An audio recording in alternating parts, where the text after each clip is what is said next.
Assalamualaikum warahmatullahi wabarakatuh.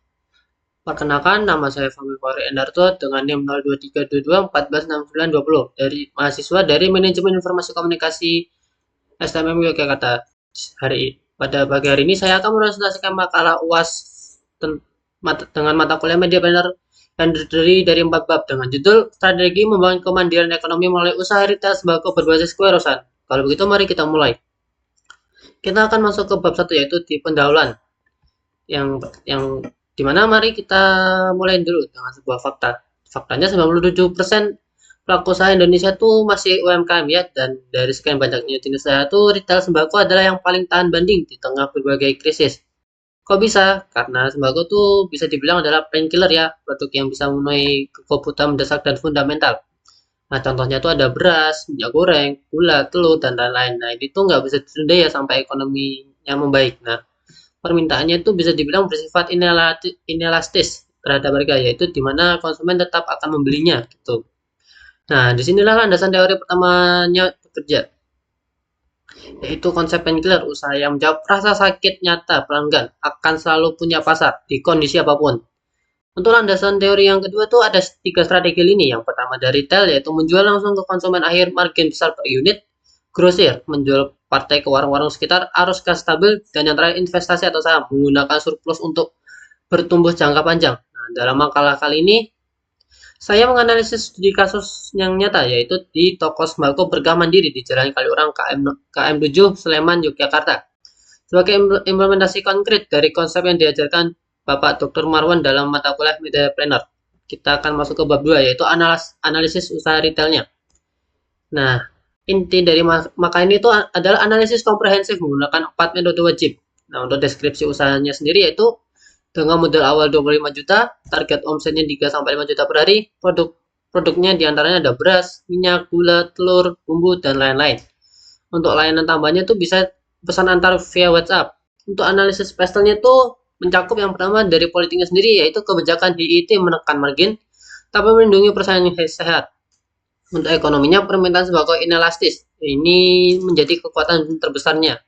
Lalu untuk sosialnya tuh ada pergeseran ke belanja online. Nah, ini tuh harus diantisipasi ya. Nah, untuk teknologinya sendiri tuh di sini ada QRIS dan WhatsApp Business adalah peluang yang emas secara efisien ya.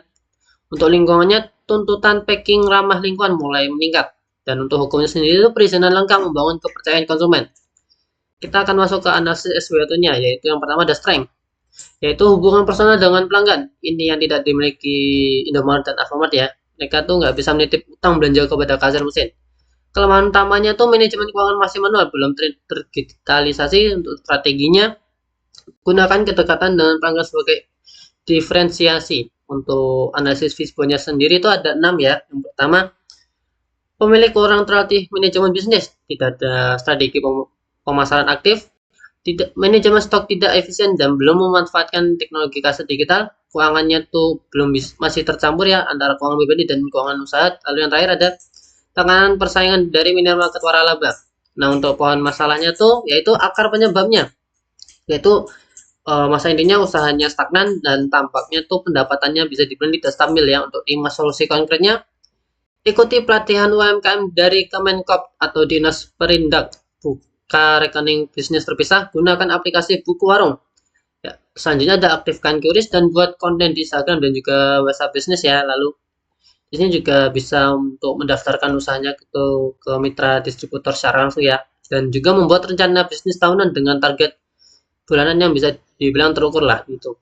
Kita akan masuk ke bab 3 yaitu profesionalisme dan etika bisnis secara islami.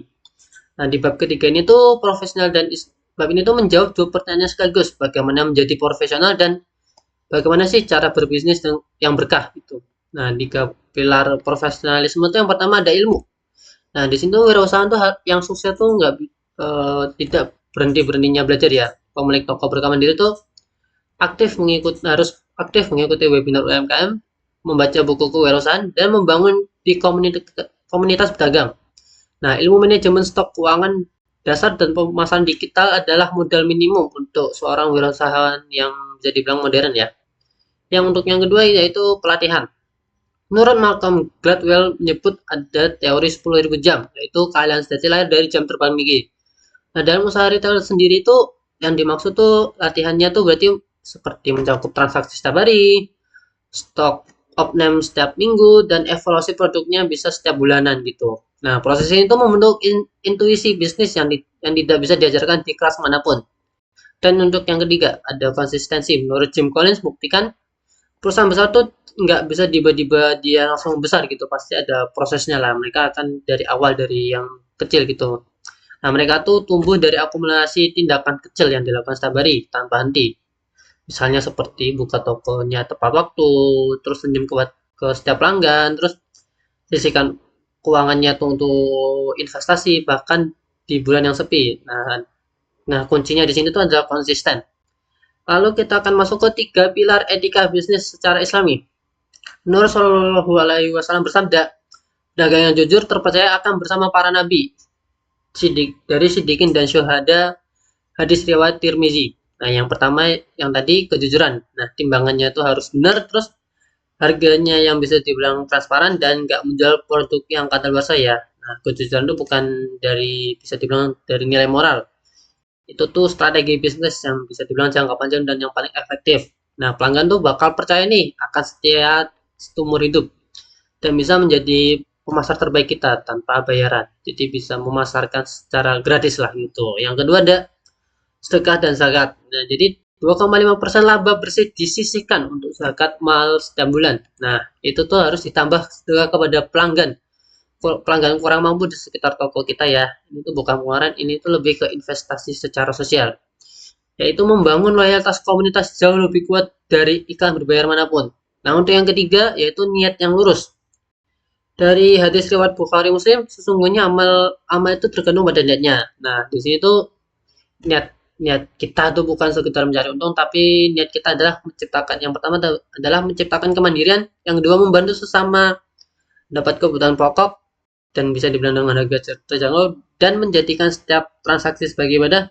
Lalu dengan niat itu bisnis tuh nggak hanya menghasilkan keuntungan tapi juga pahala dan keberkahan. Lalu kita akan masuk ke bab 4, pengembangan usaha. Di sini bab keempat tuh pengembangan usaha melalui strategi leverage, dan di sini Robert Kiyosaki itu pernah berkata ya, orang kaya bekerja dengan leverage, orang miskin bekerja sendiri. Nah, leverage itu artinya tuh memanfaatkan sumber daya yang bukan milik kita sendiri untuk menciptakan jauh yang lebih besar. Nah, di sini tuh ada tiga dimensi leverage ya, yang udah saya analisis.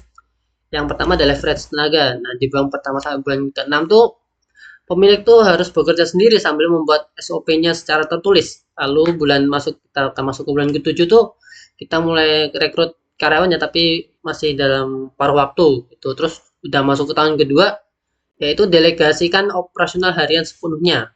Nah, pemilik tuh cuma fokus pada strategi dan ekspansi. Untuk yang kedua adalah leverage waktu. Nah, ini tuh bisa pakai dari WhatsApp Business dengan katalognya digital. Nah, terus juga bisa pesan masuk bahkan saat bisa dibilang tokonya tutup ya. Nah, terus jadwal stok tuh bisa mingguan, jadi nggak perlu ngelaporin ke distributor secara setiap hari gitu. Jadi bisa dibuat lah gitu. Terus juga membuka aplikasi buku warung. Nah, ini tuh laporan keuangannya tuh secara real time tanpa rekap manual gitu. Nah, hasilnya sendiri uangnya bekerja bahkan saat pemiliknya bisa dibilang istirahat gitu. Terus ada masuk ke leverage modal. Nah, konsinyasinya produk UMKM lokal tuh, nah bisa dibilang tanpa modal tambahan, dapat komisi sekitar 20% sampai 30%. Nah, kur BRI dan atau bisa dibilang BNI-nya tuh bunganya tuh 6% per tahun ya. Nah, ini tuh untuk ekspansi tiap 6 bulannya tuh bisa berjalan gitu. Terus juga ada pre-order dari pelanggan grosir. Nah, itu model pembelian berasal dari pelanggannya sendiri. Gitu. Nah, dengan beberapa strategi ini, roadmap toko berkaman diri itu ya, diantaranya yang pertama pada tahun pertama. Bisa dibilang fondasi dia kuat, omset bakal diperkirakan mencapai 90 hingga 120 juta per bulan. Untuk tahun kedua, ekspansi grosir dan digital. Nah, diperkirakan omsetnya mencapai 200 juta per bulan. Dan yang tahun ketiga, buku cabang atau bisa bilang investasinya, omsetnya bisa digabungkan itu dengan total perkiraan 500 juta per bulan. Nah, dari bisa dibilang warungnya yang sederhana itu menjadi jaringan distribusi yang mapan. Nah, ini tuh bukan mimpi ya, tapi rencananya terukur. Tuh. Dan kita masuk ke bab 5 yaitu penutup. dari 4 bab yang tadi telah saya paparkan, satu pesan penting yang ingin saya sampaikan. Kewirausahaan sejati ini bukan pilihan, ia adalah jawaban. Nah, yaitu Pastel mengajarkan kita peka terhadap lingkungan, SWOT mengajarkan kita jujur tentang diri sendiri, Fishbone mengajarkan kita mencari akar masalah bukan mengeluh. Untuk pohon masalah mengajarkan bahwa setiap masalah punya pasti ada solusinya. Nah, di sini asal kita mau berpikir dan bertindak, dan di atas semua analisis tadi itu, niat yang lurus, kejujuran, dan keberkahan adalah fondasi yang membuat usaha tidak sekedar menghasilkan uang, tapi ia juga bisa menghasilkan kebaikan yang bisa dibilang abadi. Nah, demikian presentasi saya.